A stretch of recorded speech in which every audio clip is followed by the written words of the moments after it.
Praise the Lord. இன்றைக்கு ஆண்டவர் நம்மளோடு இடைபடுகிற வார்த்தை நீதிமொழிகள் 15ஆம் அதிகாரம் 31ஆம் வசனம். ஜீவனுக்கு ஏதுவான கடிந்து கொள்ளுதலை ஏற்றுக்கொள்ளும் காது ஞானிகளிடத்தே தங்கும். ஆமேன். அன்பான தேவனுடைய பிள்ளைகளே, இன்றைக்கு நம்ம எப்படி இருக்கிறோம் என்று சொல்லி சிந்திக்க அழைக்கப்பட்டிருக்கிறோம்.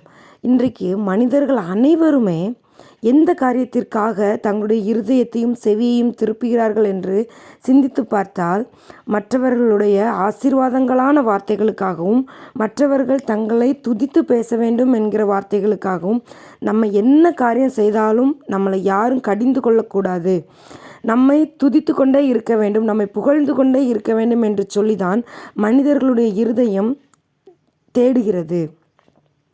இன்றைக்கு எதுக்கு சின்ன பிள்ளைங்களுக்கு எல்லாமே ஸ்ட்ரெஸ் அதிகமாக வருது? ஒரு ஆசிரியர் வகுப்பறையில் இந்த காரியத்தை செய்யாத அப்படின்னு சொன்ன உடனே கோபம் வருது. என்ன எப்படி சொல்லலாம் அப்படின்னு சொல்லிட்டு பிள்ளைங்க வீட்டில் வந்து சொன்ன உடனே பேரண்ட்ஸ் உடனே ஸ்கூலுக்கு போய் கேட்குறீங்க. உடனே கேட்குறோம், எப்படி என் பிள்ளையை நீங்கள் திட்டலாம்? என் பிள்ளையை திட்டுறதுக்கு நீங்கள் யார்? இதை மாதிரி ஆசிரியர்கள் கண்டிக்கும்போது மாணவர்களுடைய பெற்றோர் போய் கேட்க ஆரம்பித்தனால இன்றைக்கு பிரம்ப யாருமே எடுக்கிறதில்லை. கடிந்து கொள்ளுதல் முற்றிலுமாய் நம்முடைய சமுதாயத்தை விட்டு போய்விட்டது. நம்ம எல்லாரும் அறிந்த ஒன்று தான். இன்றைக்கு ஆசிரியர் சமுதாயத்தில் இந்த மாதிரி ஒரு பிரச்சனை இருக்கிறதுனால, கடிந்து கொள்ளுதல் குறைந்ததுனால சமுதாயம் சீர்கெட்ட நிலைமைக்கு வந்துட்டு.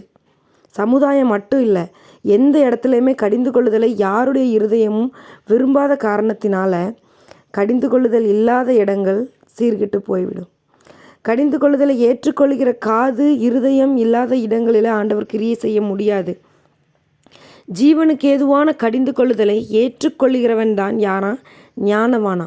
ஒருவேளை நம்ம யாரிடத்திலாவது இருந்து நமக்கு ஒரு கடிந்து கொள்ளுதல், நீ இப்படி செய்யாத, இப்படி செய் அப்படின்னு சொல்லி ஒரு வார்த்தை வரும்போது அதை ஏற்றுக்கொள்கிற மனதோடு இருக்கிறோமா?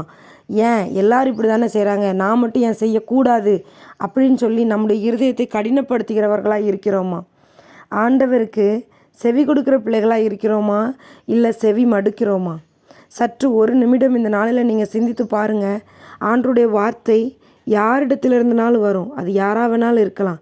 கழுதையை கொண்டும் ஆண்டவர் பேசுவார். இது ஒரு கழுதை இதெல்லாம் சொல்லி ஆண்டவர் என்கிட்ட பேசுவாரா அப்படின்னு சொல்லி யாருனாலும் நினைக்கலாம். ஆனால் கல் கூட பேசும், கழுதை கூட பேசும். காகத்தை கொண்டு ஆண்டவர் நடத்துவார்.